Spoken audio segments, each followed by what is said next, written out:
quem participou dessa reunião de forma virtual e uma informação que foi trazida a público de que não só participaram Aécio, Paulinho e Temer, foi na casa do Temer a reunião, mas também de modo virtual o presidente da casa, Hugo Mota, o presidente da Câmara dos Deputados, o Gilmar Mendes e o Alexandre Moraes. Ou seja, ontem nós analisamos aquela jogadinha da ação que o Solidariedade entrou, uma DPF, envolvendo a questão da lei de impeachment dos ministros do Supremo Tribunal Federal, que deixava claro que havia esse movimento, partia justamente do STF, o STF tentando mais uma vez interferir numa questão legítima do Congresso Nacional, está lá no artigo 48, inciso 8º da Constituição, que é da competência do Congresso Nacional conceder ou não anistias.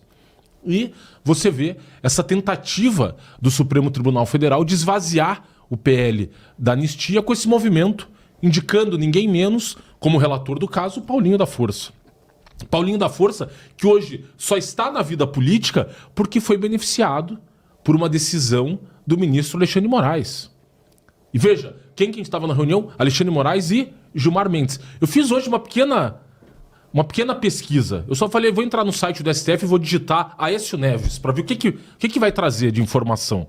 Aí, seguinte, olha, 24 de outubro de 2018. Arquivado inquérito contra a senadora Aécio Neves sobre envio de documentos falsos à CPMI dos Correios. Acolhendo o pedido da PGR, o ministro Gilmar Mendes do Supremo determinou o arquivamento do inquérito, no qual figuram como investigados senador Aécio Neves, ex-senador Clésio Andrade e o ex-prefeito do Rio, Eduardo Paes. Outubro de 2018. Aí, março de 2021, a pedido da PGR, o ministro arquiva a investigação contra Aécio Neves no caso Furnas. O ministro Gilmar Mendes acolheu o parecer da PGR de que a apuração não reuniu o suporte probatório mínimo para o oferecimento da denúncia contra o deputado federal. Aí, agosto de 2021, segunda turma arquiva a investigação contra Aécio Neves por Caixa 2 eleitoral. Ao acolher a argumentação da defesa, o ministro Gilmar Mendes afirmou que o excesso de prazo na tramitação do inquérito... Gilmar Mendes, olha que coincidência. Todos os casos envolvendo Aécio Neves caem na mão de quem? Gilmar Mendes. Aí, novembro de 2022, STF rejeita a denúncia contra Aécio Neves em relação ao projeto Madeira. Fevereiro de 2024, por falta de provas, STF determina arquivamento de inquérito contra Aécio Neves. Prevaleceu no julgamento o voto de quem? Gilmar Mendes, no sentido de que não há elementos mínimos para sustentar a continuidade da investigação. E agora, em dezembro de 2024, STF determina o trancamento de inquérito contra o deputado federal Aécio Neves. Subtítulo: Ministro Gilmar Mendes compreendeu que houve excesso de prazo na investigação instaurada em 2020. Esse caso aqui é até interessante dizer, eu faço questão aqui eu fui ver o voto do ministro Gilmar Mendes, trazer para os nossos espectadores o que disse o ministro Gilmar Mendes para arquivar esse inquérito. Não bastasse a flagrante irregularidade na juntada do RF, um dos principais elementos a subsidiar a investigação, tenho para mim que é evidente excesso de prazo nas investigações. Segundo a orientação do STF, o arquivamento de investigações pode ser determinado nos casos de grave ilegalidade ou flagrante abuso de poder. Exemplo disso são 2 inquéritos que, sem a devida justificativa, se arrastam no tempo e não apresentam resultados concretos. No julgamento do inquérito 4444 da minha relatoria, a segunda turma concedeu habeas corpus de ofício e determinou o trancamento de inquérito que tramitava havia mais de 4 anos sem produzir elementos consistentes que justificassem o oferecimento da denúncia. Explicito que a duração indefinida ou ilimitada de processo judicial afeta não só a ideia de proteção judicial efetiva, como também a proteção da dignidade da pessoa humana. Olha, assim, isso é um tapa na cara da sociedade brasileira. Ele mandando arquivar o inquérito envolvendo a Aécio porque o inquérito estava tramitando há 4 anos.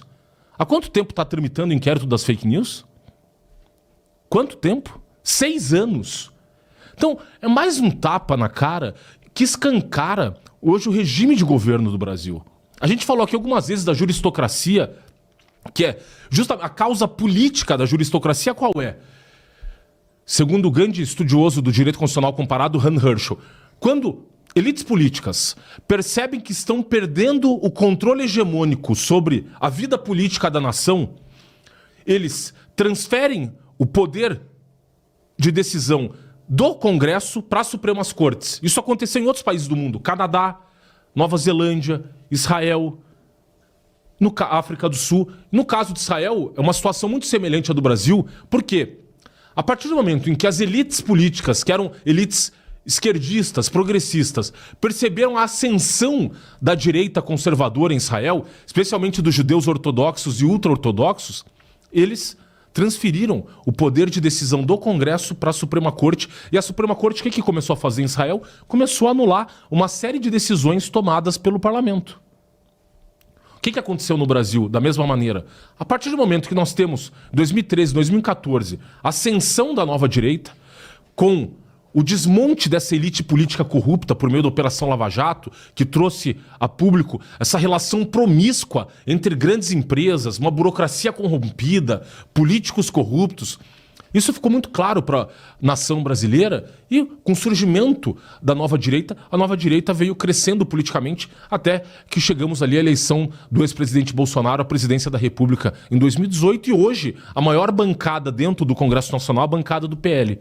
Pois bem, essa reunião ontem deixa escancarado que essa transferência e a perda do controle dessas elites políticas sobre o parlamento, o que eles fizeram? Transferiram o poder de decisão pro STF. Por quê? Porque a maior parte desses integrantes do STF são ligados ao PT, ao PSDB e ao MDB.